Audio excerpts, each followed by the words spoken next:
Bonjour, avec cette vidéo, tu vas améliorer ton français. Sam au ski. Écoute l'histoire, apprends du vocabulaire et fais le quiz pour voir si tu as tout compris. Cette année, pour les vacances de février, Sam part au ski. Il part avec une bande de potes. Ils ont loué un chalet dans les Alpes. C'est sûr qu'entre le prix de la location et du billet d'avion Angleterre-France, ça coûte une blinde. Et à tout ça, il faut rajouter la location des skis et le forfait. Il a décidé de s'offrir ça comme cadeau de paternité. Et puis sa femme l'a encouragé. Tu vas me dire, ce n'est pas parce que tu deviens père que tu ne fais plus rien. Mais n'empêche qu'avec un bébé, tu réduis quand même tes sorties et ta manière de profiter des vacances change. Ils partent dans un mois. Alors Sam a commencé à vérifier s'il avait tout l'équipement avant de partir. Anorak, moufle et boots. Il a pensé aussi à la crème solaire indice 50, car une année il avait pris un coup de soleil sur le nez. Ça ne paraît rien comme ça, mais ça fait vachement mal. Ses amis aussi ont commencé leur valise. Il y a même la femme d'un de ses copains qui lui a fait une to-do list pour qu'il n'oublie rien. Et il doit cocher la case chaque fois qu'il met des affaires dans sa valise. Quand ils ont su ça, ils se sont bien moqués de lui. Samedi 8 février, jour du départ. Ça y est, c'est le grand jour. Ils ont embrassé leur femme ce matin et puis ils se sont rejoints à l'aéroport. Le vol s'est passé sans encombre. Arrivés au chalet, le propriétaire les attendait. Il leur a expliqué que la déneigeuse passait dans la rue, mais que devant la porte du chalet, c'était à eux d'enlever la neige avec la pelle. Puis ils ont fait le tour du chalet. Tout était conforme à la description de l'annonce, alors ils ont signé le contrat de location. Et c'est parti pour les vacances. Le lendemain, ils ont commencé par la boutique de location de ski. Le vendeur a eu du mal à trouver une paire de chaussures de ski qui aille à Sam. Il faut dire qu'il chausse du 44. Une fois tout le monde équipé, ils font des groupes de niveau. Les débutants iront sur les pistes vertes et bleues, les plus expérimentés iront sur les rouges et les noirs, avec les bosses et les plaques verglacées. Dans le groupe, il y a Fred qui surfe et qui aime faire du hors-piste dans la poudreuse.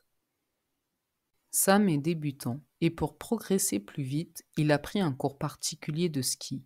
Le moniteur lui apprend à tourner, faire le chasse-neige et prendre le tire-fesse. À midi, ils se retrouvent tous au restaurant d'altitude pour une pause bien méritée. C'est que le ski, ça creuse. À la fin de la journée, Sam est capable de descendre la piste sans tomber. Il profite de la semaine entre ski, promenade en raquette et dégustation de produits locaux montagnards. Le dernier jour, ils se font une raclette et une tarte aux myrtilles. Ils rentrent bronzés chez eux, heureux de cette semaine.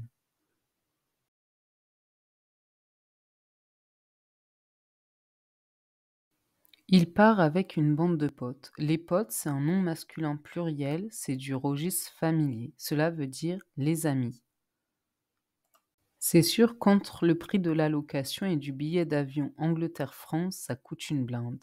Ça coûte une blinde est une expression familière qui veut dire ça coûte très cher. Ce n'est pas parce que tu deviens père que tu ne fais plus rien, mais n'empêche qu'avec un bébé, tu réduis quand même tes sorties. N'empêche que est une expression familière qui veut dire cependant, néanmoins, malgré que. Ça ne paraît rien comme ça, mais ça fait vachement mal. Vachement est une expression familière qui veut dire très. Le vol s'est passé sans encombre. Sans encombre est un adverbe du registre courant qui veut dire sans difficulté, sans obstacle.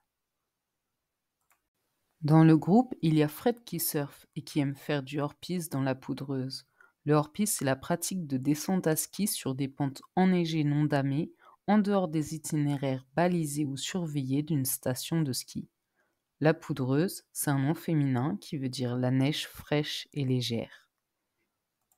Le moniteur lui apprend à tourner, faire le chasse-neige et prendre le tire-fesse. Le tire-fesse est un nom masculin familier qui veut dire le téléski, le remonte-pente. C'est que le ski, ça creuse. C'est une expression familière qui veut dire donner faim.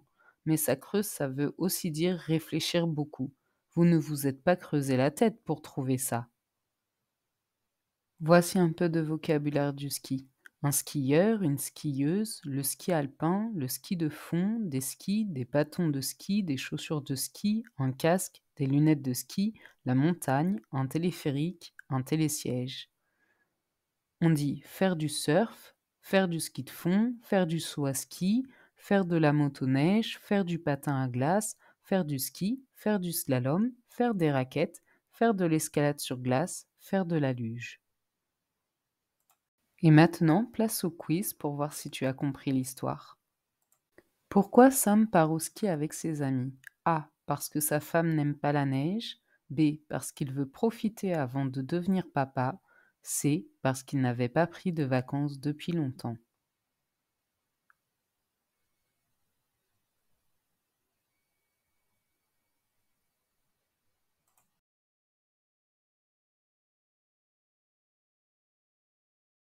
Quand prépare-t-il sa valise? A. Un mois avant. B. Une semaine avant. C. La veille.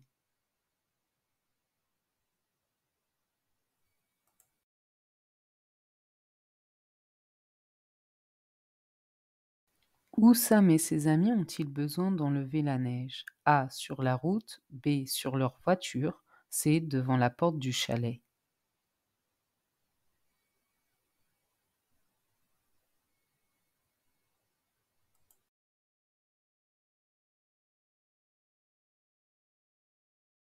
Qu'est-ce que le moniteur de ski apprend à Sam? Deux réponses possibles.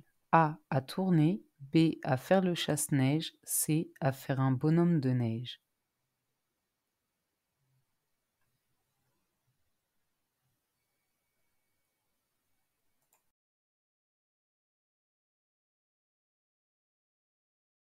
Que mange-t-il comme plat régional français? A. De la choucroute. B. De la quiche lorraine. C. De la raclette.